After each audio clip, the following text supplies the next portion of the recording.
Hey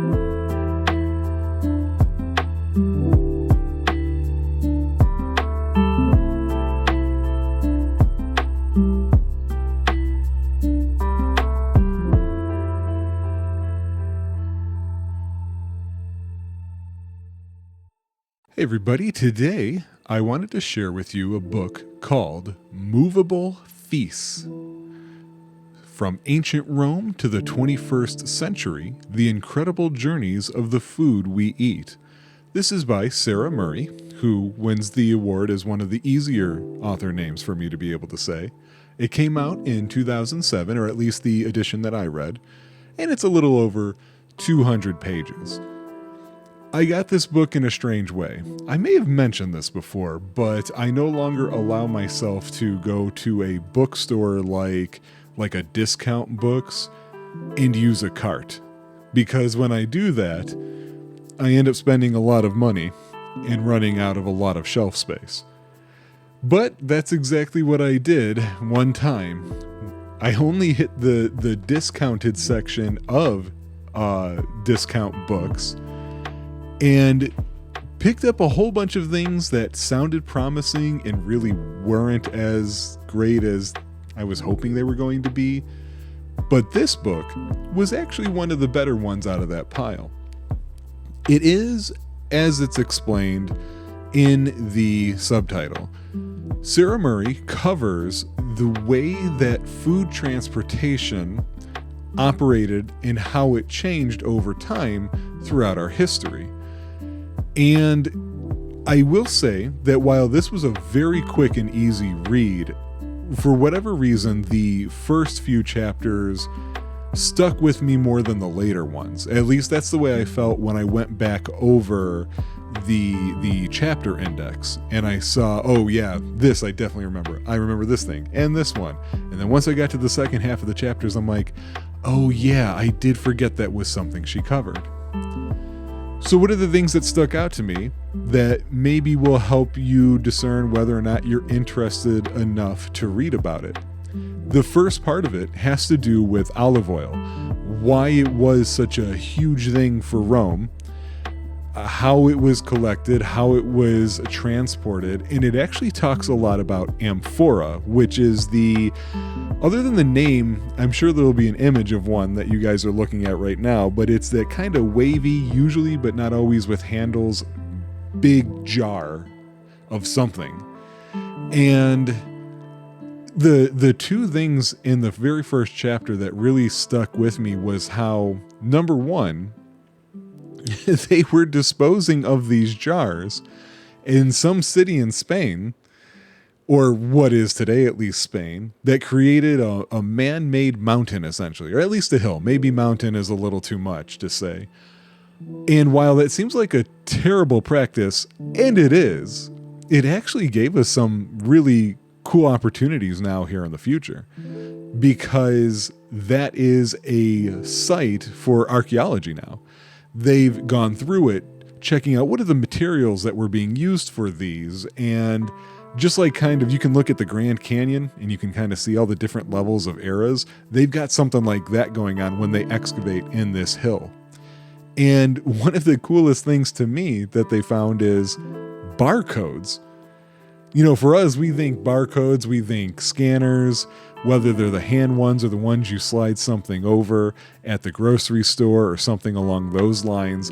Obviously, they weren't using laser technology. They didn't have cash registers, so to speak, back then. And yet they were still using barcodes to keep track of whose product did this belong to, what lot and year were they made, things like that. And I don't know, I just find that really cool. If you are a fan, this is kind of a weird reach out here. If you are a fan of Antiques Roadshow, this is the type of book that you would like, because it does depend. It does depend on what about Antiques Roadshow you like. If you like the stuff where you see them advertise it and somebody's freaking out because something's worth a lot of money, that's not me. This isn't necessarily for you. But if you like actually watching the show and hearing them say, take a look at this maker's mark, here's what it means. Here's where this company was and who was handling this and that. If you love hearing the history behind this stuff, even if you're not going to remember it and it's not useful, like Amphora barcodes fits into that milieu perfectly fine. And this book as well. Two other chapters that stood out for me. The very next one that stood out for me is the Berlin airlift. Here in the United States, we overcover in some ways World War II, at least in comparison to many other events worldwide or even just our own. For us, it's really revolution, jump to Civil War, jump to World War II, and then nothing until, unless if you decide to include the space race, nothing until 9/11, right? In this case, for all the coverage that I remember in school for World War II, and then of course you move on to the Cold War situation after that, I never heard about the Great Berlin Airlift, about what was involved in making sure that a populace in Germany that was split at the time between the new East and West, that this massive food provision operation was being done by the Allied powers in order to keep West Germany, and by extension West Berlin, from essentially being squeezed into the East through starvation. And this book covers a lot of the logistics of it, and just makes me think, man, we're getting close to the 100-year mark from when that happened. And my God, what an undertaking that was. If we could do those logistics then in that time with that technology, it starts making you think there's a lot more we could probably be doing about certain problems that we haven't. The last one that really jumped out at me is it uses a word that isn't necessarily familiar. It certainly wasn't to me, called tiffins. This was essentially an explanation about societally how different India's operations, at least in certain cities, are when it comes to lunchtime. Here in the States, we're used to our lunch break. We brought lunch with us, or we order into the office, or we go out to a nearby restaurant to eat, something along those lines.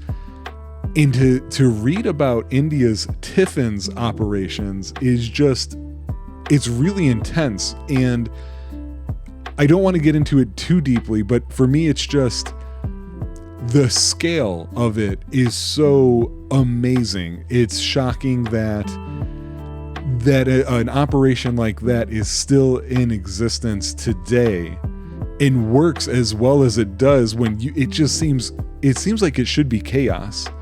I don't know if the control is just that good, or if we've just been that lucky that it hasn't completely upended on themselves and wound up with, massive amounts of the population not being fed a bunch of days out of the year because something got screwed up and the trains weren't on time and things like that.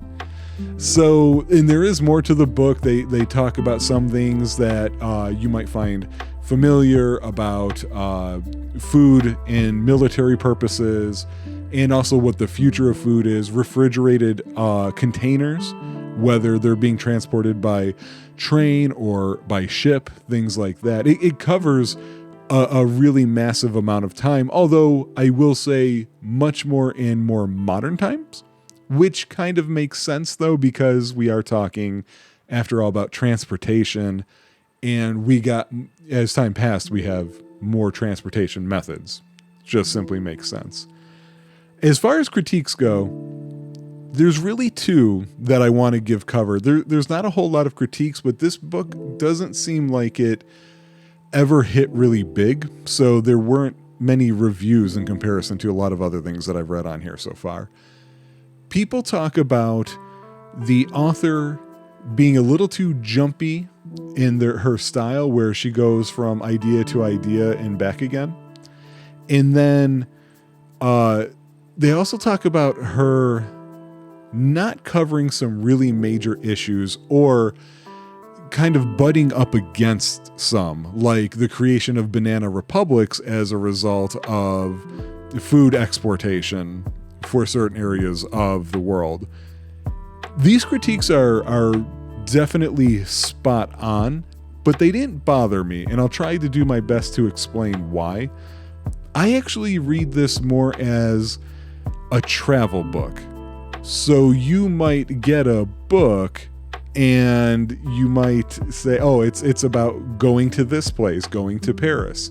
It's going to talk more about the places to visit and the cool things to see in Paris, not necessarily covering, what is a political hotbed in Paris today.